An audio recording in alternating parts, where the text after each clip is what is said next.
Hi, so our group has been studying Utah Lake for the entirety of this semester. And in this, we are presenting with Soraya Naylor, Parker Brown, Oscar Garcia, Justin Dahl, and Aaron Hoge. Next slide.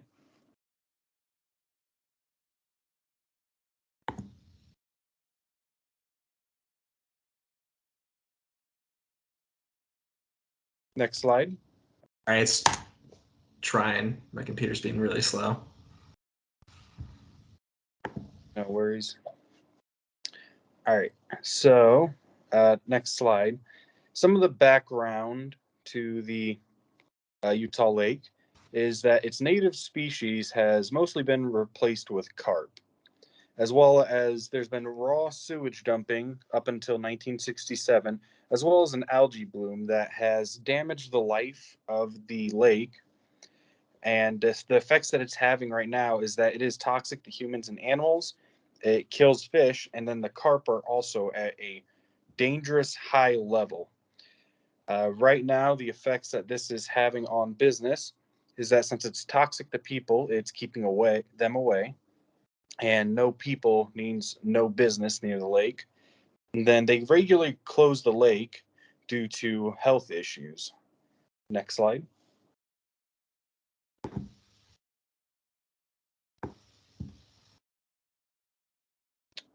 So, what we're proposing is that we create events to help bring awareness to this algae bloom. We want to raise money to help clean the lake as well as bring people down to the community so that way they know that the lake is there and more people want to visit it, which would lead to more people wanting to clean it. So this way it would also help out local businesses and it'll make the lake appealing again like it once was. Next slide.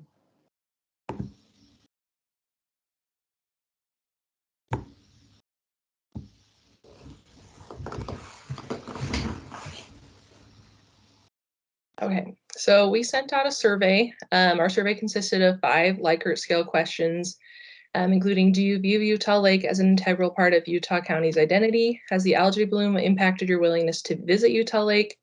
Would you be willing to visit the lake if events such as concert, food truck roundups, and so on were held with portions of the earnings going towards resolving the algae bloom crisis? Would you be willing to volunteer for such events? And would you be willing to volunteer in assisting to help clean up the lake? We also included a couple of free response questions to gauge interest in different sorts of events, like what people would like to see, as well as a vendor-specific question, because we did want to send this out to those around us in Utah County and see if there were any vendors that were interested in providing any of these events or any of these things. And you can go to the next one, Parker, please. Mm-hmm. So the first few questions were crafted essentially to introduce respondents to the purpose of the survey without biasing them in any way, just to kind of get their initial perception of Utah Lake, kind of, are you familiar with it? Have you been to Utah Lake? Things like that. Each of the following questions gauge the respondents' interest in the possible solutions that we had created with the events to be held there, food trucks, different things like that. You can go to the next one. And then each of our team members shared these with individuals that we personally know. We shared it with people currently living in Utah County because the Utah County residents are the target demographic for using Utah Lake and ensuring that any businesses down at Utah Lake would be utilized. So we wanted to make sure that the people who'd actually be able to use it would be interested in these activities. And we had 80 responses. Okay, and then I'm going to go ahead and talk about the actual data from the survey here. So responding to the first question, we found that at the 80 participants we had, 67% of the participants viewed Utah Lake as an integral part of Utah County, which shows that there is interest in the lake, that people do view it as an important piece of living here.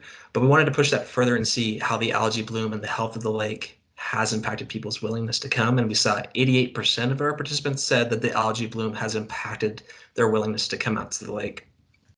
This also helped us in forming the actual thesis of our presentation to move to events. Since the lake is not safe to be swimming in, we wanted to find ways to raise awareness and money that would not only provide safe environments outside of the lake, but also not result in anything that's harmful, such as dredging the lake or changing the habitat of it.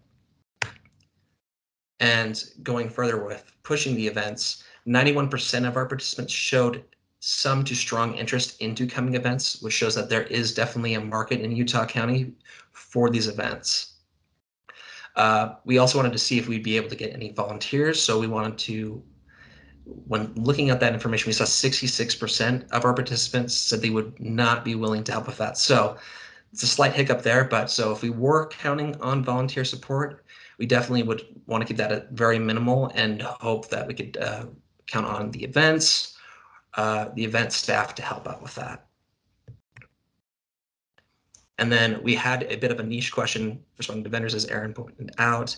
71% of those vendors did say that they would be willing to participate in that. So we do have some businesses that would be willing to rally around these events.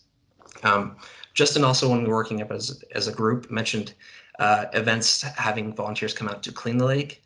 And 56% of the individuals said that they would be willing to come out and do that. So that is also another alternative that we could look into going forward. And to talk more about the event planning, I'm going to turn the time over to Soraya. So with event planning, it is a lot of work. However, with these events, I think we could maintain a lot of help to the lake and bring a lot of awareness and money towards it. So the goals of our event are to have a way for people to enjoy the lake again. We want everyone to be able to gather and have fun again at the lake, but because of how bad it is, this isn't currently possible. So that's why that is like the #1 goal. This would also help bring awareness to the condition of the lake and raise funds to help clean the lake. This will also bring the community together more. So this would not only help the lake, it could help out other parts of the community as well. This could also spread awareness to local businesses and groups that help with the events. And to sustain this sort of event to help raise money for the lake, we would try and do these quarter annually or biannually and make these like a normal thing that the community looks forward to. We could have Christmas themed ones or ones in the summer, and it would help bring awareness and bring the community together. So our target audience is the local community, as said before. So that could be families or children and teens, college students, anyone nearby would probably have fun at these. I know that I like to go to fairs and carnivals and such. So if it was around that kind of event, I think it would bring in a lot of people. So some potential venues for these are like the Velour, the Underground Social Hall, Bill's Warehouse, and the Rooftop Series. These are all kind of more like musical venues, but we could also do outside venues such as parks or things like that. Next slide. So this is just a list of potential partners. Some of the group knows some of these partners personally, so we could also help with that. So we have such things as like small local caterers, which are like food trucks and restaurants that would be able to help out. We also have some local bands and artists to bring awareness to them as well, rather than having a DJ or just music playing. And then we would also like to include college majors or clubs. They could possibly set up booths or something to have that participate, and that could possibly be credits for their class. So that would help both them and us. Next slide. And then this is just how to plan volunteer events. Being a hospitality major, I have not necessarily planned a whole event myself, but I have gone through a lot of the process of it. So we need things such as booking a venue would probably be the #1 thing. You need to figure out where you're gonna have this event and how big of an event it's going to be. Then you can scout for volunteers for the setup, cleanup, ticket booths if necessary, if you're gonna have such things as like a carnival with all the games. You could also scout for volunteer caterers, such as the food trucks and booths. We would also need to rent equipment, such as the sound system, lighting, generators, if it's going to be outside.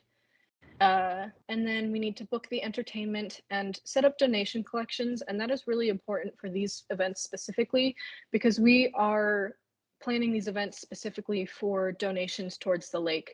And this would also just help raise money through not only the booths and volunteer games. This would just bring money in that goes directly to the lake rather than having to figure out how to split it amongst the volunteers.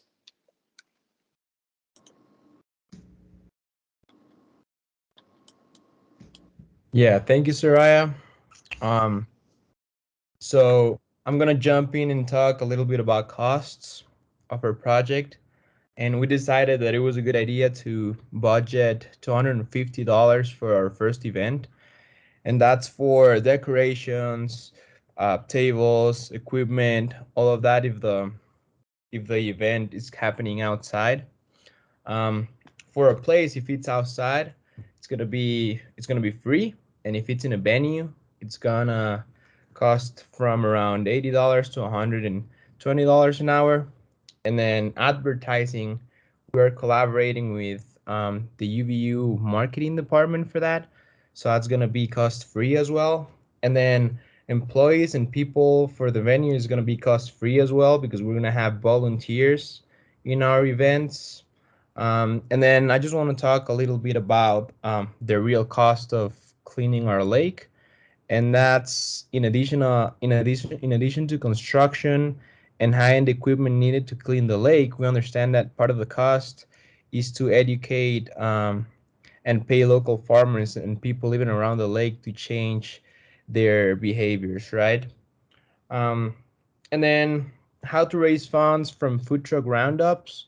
Usually food truck roundups and food truck vendors want these events to happen because they're also gonna make a profit, and they're also gonna be showing out their food to people. So most of these restaurants and food trucks are startup businesses that want to, gather a lot of new popularity amongst the society.